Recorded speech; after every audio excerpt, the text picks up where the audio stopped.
Hello and welcome. You are listening to the first installment of Dan and Mac's Afternoon Snack, and fittingly, of course, today is June 1st, 2012. I'm Mac Graney. I'm Dan McAtee. Oh my, why so loud? Outside voice is still We're on inside. I've been outside We've been all day. inside for 5 hours. 5 hours is about right. Unbelievable. Just let's keep it calm, please. Mm-hmm. All right. Tonight we were discussing the NBA playoffs and the Stanley Cup Finals. All right. Anyway, who? Just out of curiosity, who is your favorite player? Derek Jeter. Just all time. All time. Derek Jeter. The coolest guy ever. Definitely a big Derek Jeter. If you're a Yankees fan, you're a Derek Jeter fan. If you're a Yankee fan, I mean, Tino Martinez, you're Look a fan. at the guy's dating track record. I mean, he's been...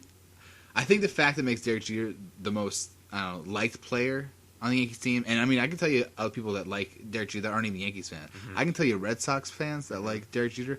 I mean, I won't say their names, cause an uproar in Boston right now, but Derek Jeter is a well-liked player. I mean, it happens. But I gotta say, one of my favorite old Yankee players has got to be Hideki Matsui. And guess what? He's our kid of the week. Kid of the week. Career 285 hitter we're talking right here. He was recently called up, as in yesterday, to the Tampa Bay Rays. He hit a home run in the fourth inning. They fell to the White Sox 7-2. There's only 2 runs. But Joe Madden said that he looked outstanding both in the field and at the plate. He was called up because Brandon Guyer went down to... It's a team full of injuries right there. Yeah, it is a team full of injuries. He went down to 60-day DL. I think it's like their fourth player. He started the whole game in left field, which is the biggest thing about Oh, he Hideki played Matsui. field? He played the field. Oh, I thought he was just going to be a That's why hitter. Joe Madden's just like all uproar. So are we going to see the return of Godzilla? We need a Godzilla noise playing in the background right now. Do you know what the Godzilla noise is? What is it? Per se, it's a old leather mitt being dragged across a guitar string. Baseball mitt? Yeah. So even better that it correlates to Hideki Matsui.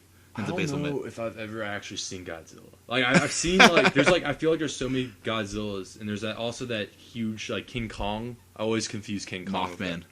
You ever seen the Godzilla Mothman? Don't know what you're talking All right. about. Anyway, off track.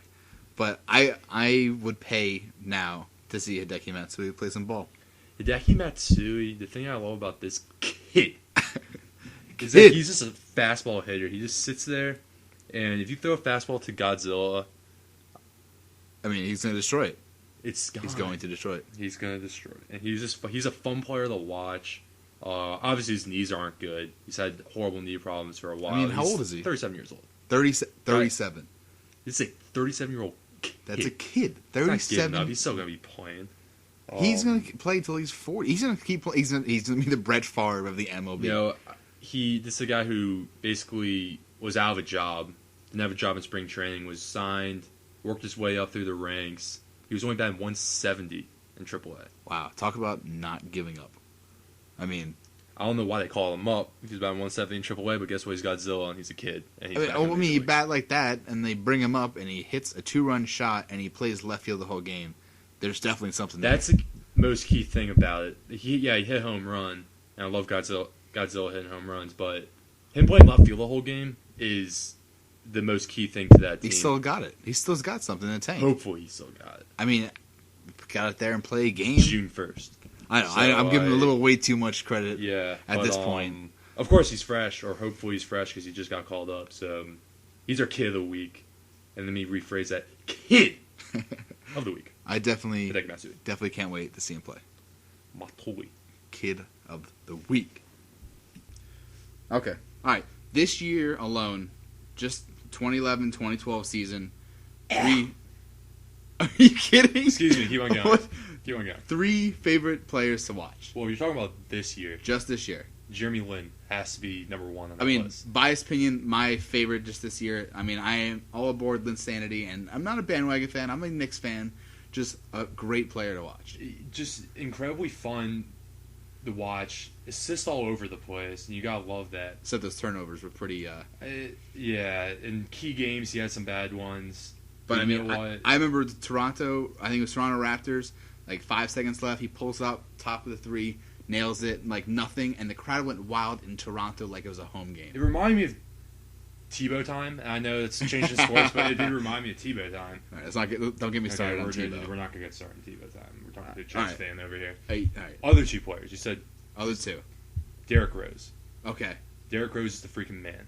Okay. If you don't like Derrick Rose, I'm going to say bad things I can't say in front of your mother.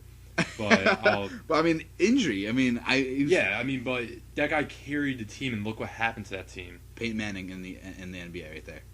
Yeah, I mean, to a certain extent. I mean, I wouldn't say as detrimental as Peyton Manning was, but when D Rose went down, they collapsed. That playoff team crumbled. And then my number one.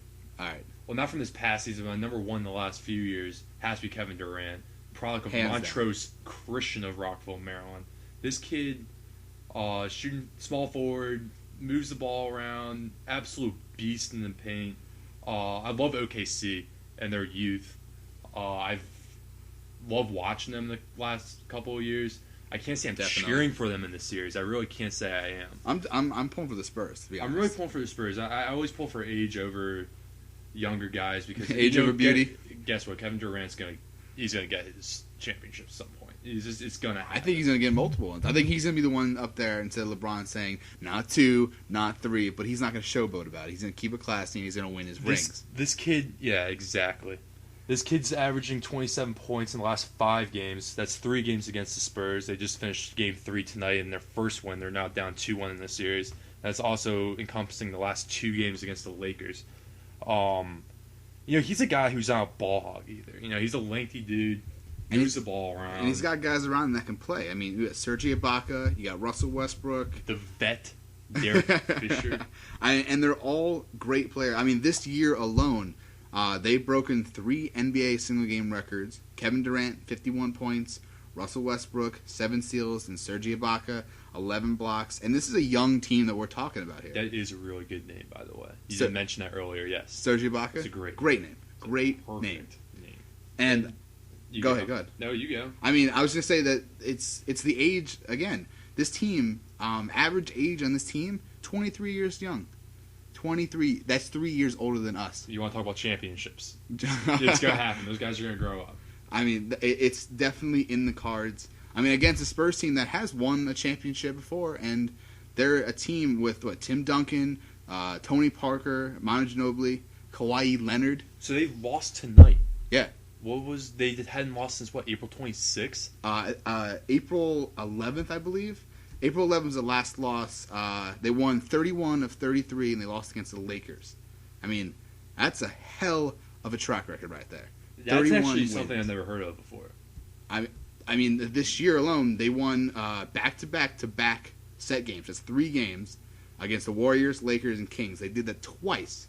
First team in the NBA to ever do that. Hit me up with some knowledge on their average age right now.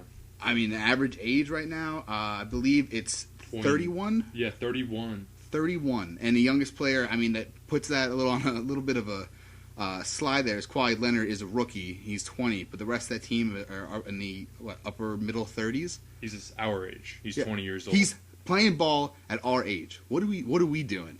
We're sitting in my basement. We're here talking about him. We're talking about it. Someone out there that's going to play with a Wii microphone. We're talking about it. You got to start somewhere. You got to start somewhere. And I think this year is going to be a start for the Oklahoma Thunder. I got them beating the Spurs and going on to play whoever wins the Heat Celtics matchup. I think that's my prediction right now, and I'm going to stick to that. Now we're going to go into a segment that we're going to call Crunch or Munch. It's going to be a segment we do every week. We're going to either focus on a team or a part of the league or something specific, and we're going to go right back and forth asking them questions about it. So first up, RG3, Crunch or Munch, will be better than Andrew Luck. Munch. I'm going to say this. The Redskins let their best wide receiver go in Jabbar Gaffney, 67 receptions last season. I think the Colts had a better draft strategy. Offensively, Andrew Luck, better season. Okay. All right, Crunch or Munch. New England will finish first in the East this year. In the East, honestly, Munch, I don't even think they're going to make it to the playoffs this year. And that's obviously Jets fan, but that's unbiased opinion. I don't think they're going to make it to the playoffs. Crunch or Munch, Saint organization will crumble without Sean Payton. Crunch. I think that organization's in a lot of trouble right now. Yeah. The Vilma thing's one thing, but, Mickey Loomis and Sean Payton had a great reputation, and that reputation's gone right now. Yeah, yep, agree. Crunch or Munch, Tebow will start before Week 8 this year. before week 8, crunch. I say week 3, as soon as Sanchez... That's what I've been saying. Yeah, as soon as Sanchez throws 2, a pick, whatever, the crowd is going to make the decision. It's not going to be a coach's decision. It's going to be Tebow in the stands, and he's going to start by week 3. All right, crunch or munch. By 2014, the NFL will abolish kickoffs altogether. Crunch. And I hate to say it, Yeah. but you know what? By maybe not 2014, but by 2018, just saying around that year, it's going to be a completely different game. It's going to look a lot different, and I think that one thing is going to be kickoffs. Yeah. Mac. Dan. Stanley Cup Finals. All right. Your beloved Devils are in it. Pride and joy. And you're playing a team from Los Angeles. This is the NHL we're talking about. You're playing It's not a hockey team. Well, they have a history, but not... Yeah, they do. I Well, do. you actually... But you guys have they have palm trees around there. Coliseum. I mean, we are in Newark, New Jersey. Not. I'd rather have palm trees than be in Newark, but that's a different story. I'm cheering for your Devils All right. because I got to cheer for the Jersey team. Okay. But let's talk about the Kings really quick. This kid Dustin Brown, the captain, 16 points leading the team. 7 of those points are goals. He's also leading the team in penalty minutes. If you don't like a kid that doesn't lead the team in penalty minutes, then I do like a physical game of hockey. he's also from Ithaca, New York, so you gotta represent. There you go. And their goalie's last name is Quick. Quick. Quick. I mean, if you want to talk goalies, I mean, we can talk about the greatest of all time. The greatest. The greatest. I mean, I'll give him a Canada and USA game. What, a few years back, and they won. I'll give him that. But honestly, in the NHL, great goalie of all time. I mean, 19 games right now in the playoffs. He's got 12 wins. Save percentage is I think 9.23 right now. 3 cups. 3 cups under his belt. 3 cups, and he's 40, playing like, I don't know, like a rookie out there. But he's got the experience of he's a wise man. And you got your guy Kovalchuk. I mean, 2 years ago, 17-year, $200 million contract. What's he? 18 points right now. 18 points right now. 5th on the season with 83. I mean, he's playing great puck out there. Now, if we're going to talk about this series, we have to go back to Game 1. The only game played so far, Kings won in overtime. And we really saw how fast the Kings are in that game. Yeah, They're a faster team. And the Devils are fun to watch in that they're physical. But the Kings are just... I mean, the breakaway goal was really sick. He really put a move on Brodeur, and Brodeur really They caught him on the line change. He made Brodeur look pretty... Yeah, I mean, hell of a move. Get past Brodeur. I mean... It was a move. Props right there. Who you got in this series? I mean, I'm going to say... Of course I'm going to go Devils. But I will say I'm going to go Game 7 Devils. This is going to go all... It's going to be another Rangers series. High intensity, a lot of overtime, a lot of puck scoring.